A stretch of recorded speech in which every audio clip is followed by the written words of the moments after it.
Good afternoon. The 2019 iPhones have been announced, and now it is time to roast them.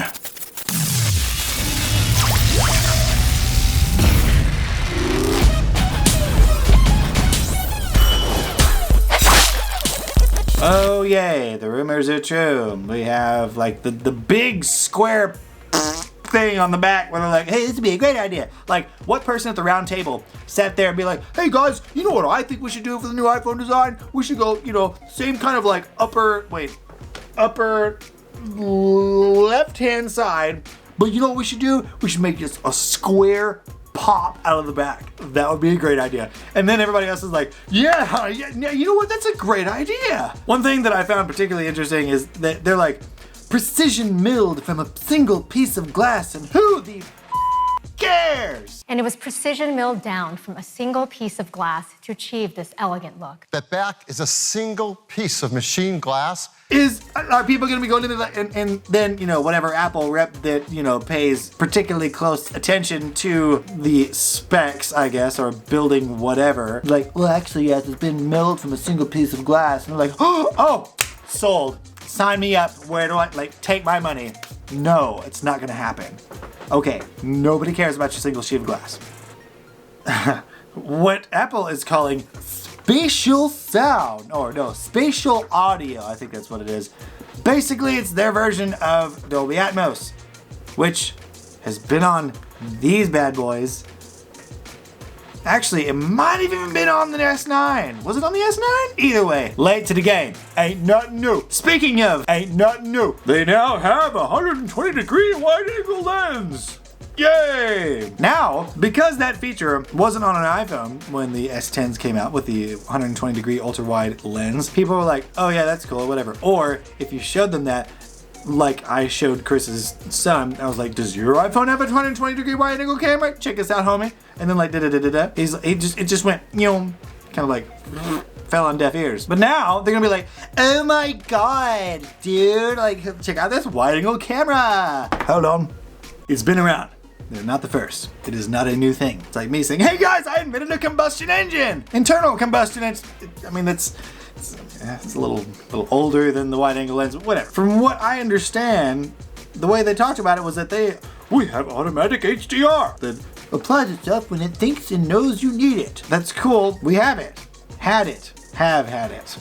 Ain't nothing new. They kind of made like a big woohoo to-do thing about being able to apply the bokeh effect to things other than faces. Samsung's been able to do that for at least as long as the S10's been out. I mean, yeah, it's only the same year. They're not that far behind in those couple of respects, but still, man, it's just, we crossed the finish line first, man.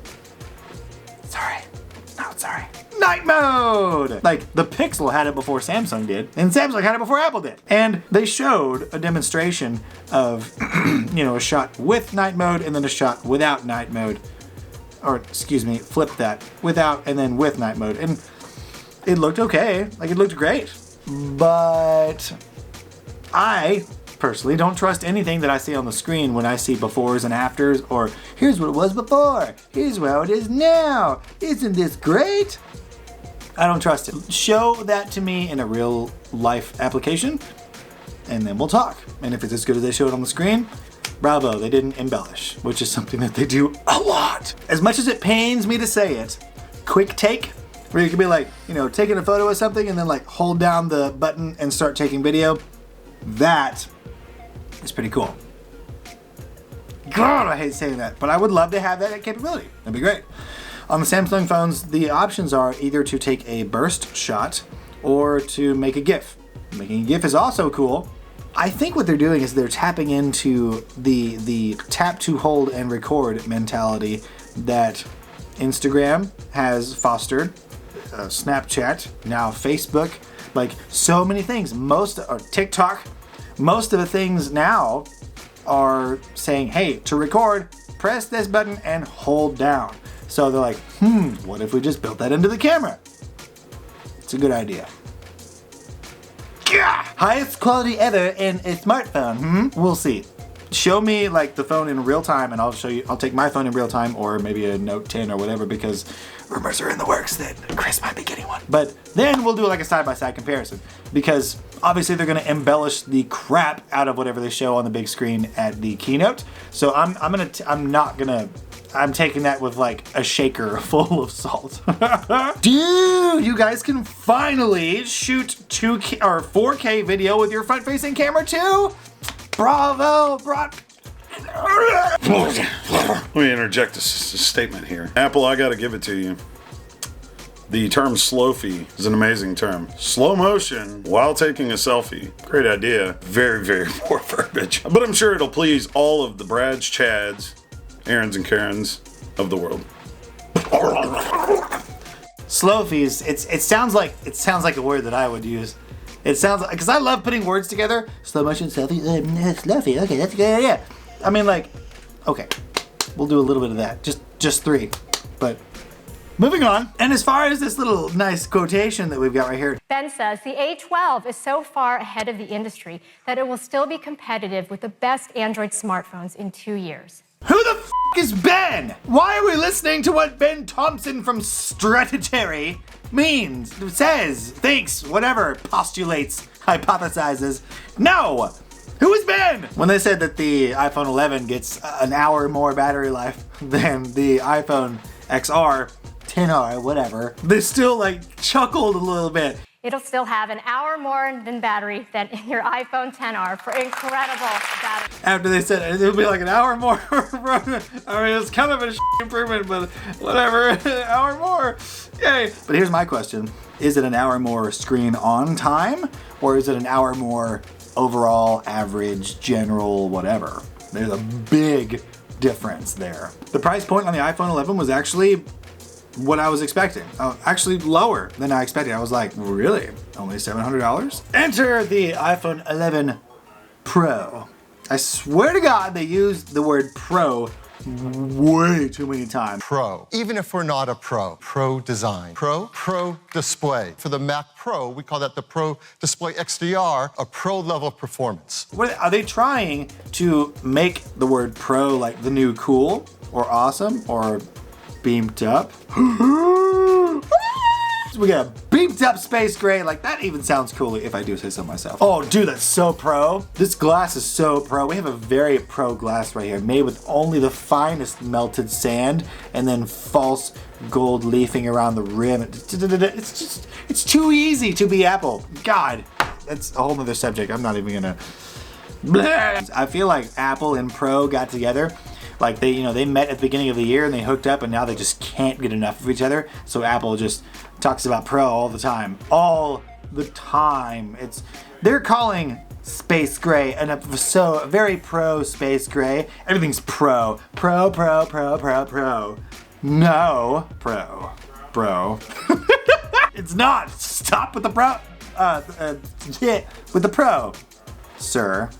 Anyway, they have a stunning new design for the iPhone Pro 11 Pro, excuse me, whatever the man. There's so many. Funny thing, they use the word pro, but they don't have pro mode where you can go in and actually control the different parameters of the camera. They're kind of like hedging around it with being able to like edit video on the device and, adjust the contrast, exposure, blah, blah, blah. But here, let me tell you this. In the keynote, at least, they did not show the ability to go in and be like, here's this one clip I shot, here's this other clip, and here's 5 more clips that I shot, and here's some music. I'm gonna go and combine all those together, apply transition effects to each of them, and then adjust each of their contrast and brightness and exposure and saturation and blacks and whites and highlights and blah, blah, blah, individually, and then go into my phone's file browsing system and find the exact music clip that I want and then put it in under that after I've edited all those other things, or even before, it doesn't matter,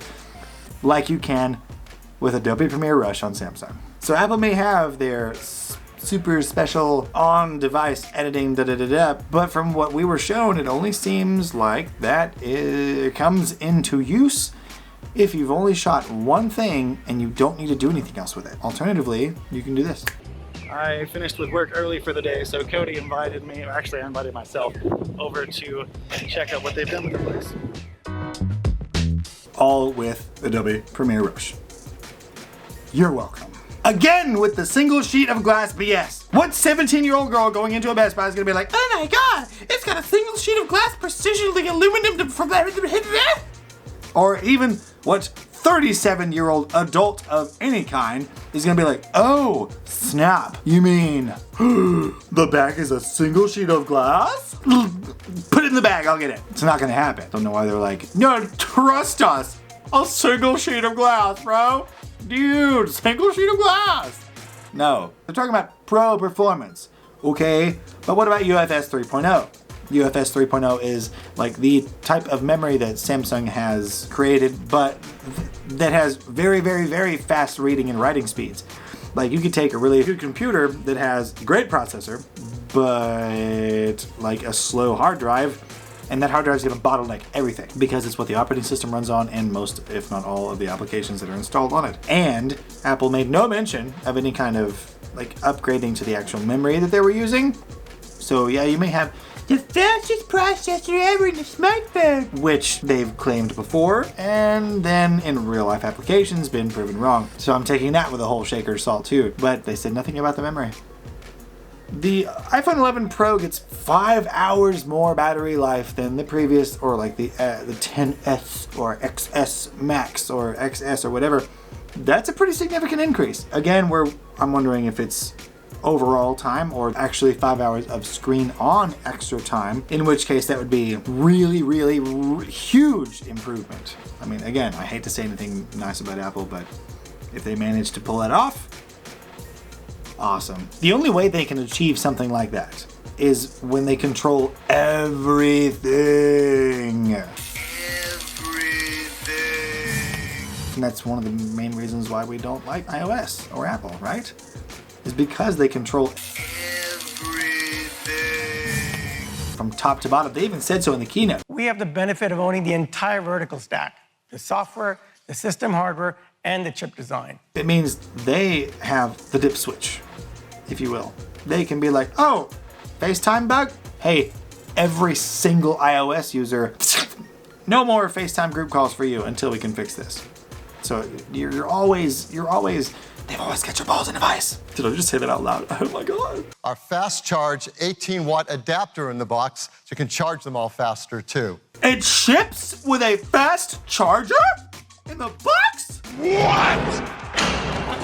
I mean, it only took them, what, 4 years or however many, like a long time for them to finally start giving us, you, not me, a fast charger included in the box without charging you extra money. I was surprised, really shocked. I was like, wow, they're actually, like, it seems as if they are saying, you know what, maybe, yeah, see, you know what actually might be happening is maybe their failing iPhone sales, the dwindling numbers and everything, are forcing them to be like, fine, we won't make it $1,300. Actually, they will make it $1,300 if you get the storage amount that is above 64 gigabytes.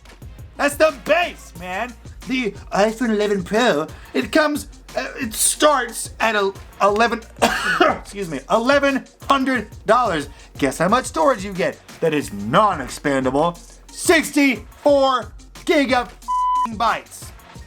No! You pay $1,100 on the Samsung side of things, you will get the Galaxy Note 10 Plus with a S Pen stylus, with expandable memory, and at least 256 gigabytes of storage. Jesus!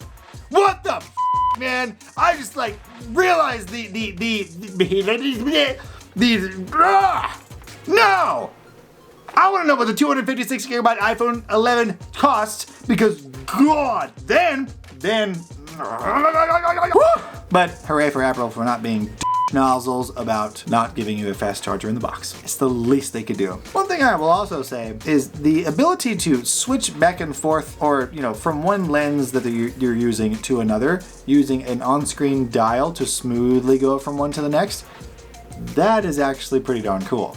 I would love to be able to do that. Now that I've delivered the message that you came here for, I am going to take an additional 2 minutes of your time, if you don't mind. You remember this video that was on the non-tech channel?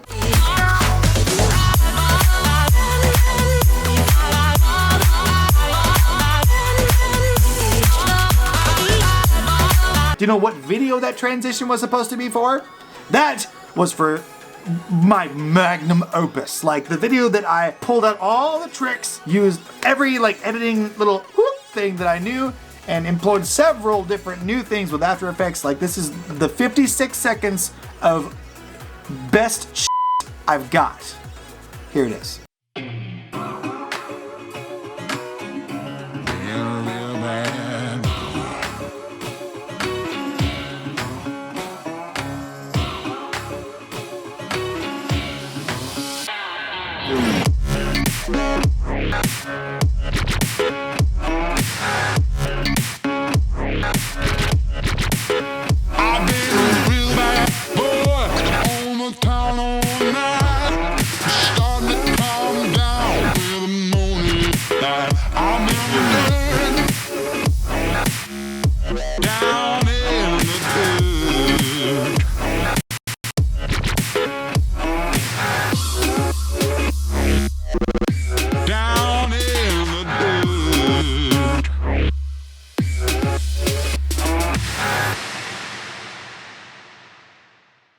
If any of this amused you, I'm on like lots of pretty much all of the major social media platforms, and there's a bunch of like little video snippets that I post of unusable footage that I take from when I'm doing this or like out and about or doing whatever, and I enjoy them. I like watching them again. I haven't watched them over and over. What are you talking about? In the description you'll find ways to go investigate if you wish. I mean, they did some things right this time. They did. They did. But Samsung's still better. And you know, some people that I think would agree with me are the Scotties on Patreon, the ones that pledge $10 or more per month, and they are Eric Price, Ian Lewis, Jared Elder Studios, Jatinder Lal, Joe Schmo, Nick Hawks, Paul A. Donnelly, and we have a new one! Welcome and thank you so much, Sean Chinsoon. I stay with my Scotties. My Scotties are my boys. I ride with them. And I put that on the generation. Next, we have the Super Beamers, the ones that pledge $5 a month, and those are Colin House, Eddie Ramirez, Grant Stockton, Paradox, SolarStar81, and Stephen Cameron. Last but most certainly not least, we have the Beamers, the ones that pledge $1 per month, and they are Jamie Ives, Nicholas Clark, Spidget, and Vincent Papineau. Stay cooking on those iPhone stovetops, and stay beaming.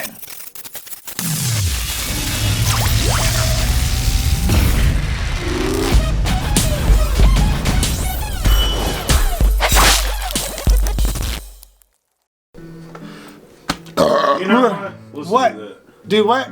Let's do that. Do what? Huh? Huh? Yeah? I don't think it'll fit. It's going to. Ah! I hear the wood crack. No! Oh Jesus! Finagled it. I was about to say finagle, maybe finesse, an F word of some sort. You have to have that dresser right. I've been thinking of a room rearrangement. Shot. Oh, shot. Wait, do I have a small stool in my car. I've been drinking a little bit. No. Yeah. But basically, yeah. It's got a stovetop style camera. You know, like bop, bop, bop, like huge. It's kind of fugly, actually. No, the phone. No, what do you mean stovetop? So It looks like a stovetop. It does. Powerful new video camera system. All three cameras shoot 4K. Wave your hands in the air if you feel alright. We're gonna take it into overtime. Yes. That bright is the bright is oppressive. The bright's oppressively light. Light is oppressively bright. Just a tad. Just a titty little. I mean, whoops. See. So. are you recording? Yes. Turn it off. Turn it off. I'm looking for my notes, batch. Just for a second. This should be recorded. This is funny. This is hilarious. I'm okay with like my facial hair trimmings bothering you being on the counter. Like I'm sorry, okay man. with that. I'm okay with it. I'm gonna pile them up, put them in a toothbrush. Oh, please don't do that. Right. I mean, so I'll get them off. I'll get them off. I will remove To the them. bathtub. Those two splices. Splices. Yeah, those two splices. Here, let me All right. explain something to you. Let me explain something too about these splices here. Yeah, but serious though, like, yeah. All right.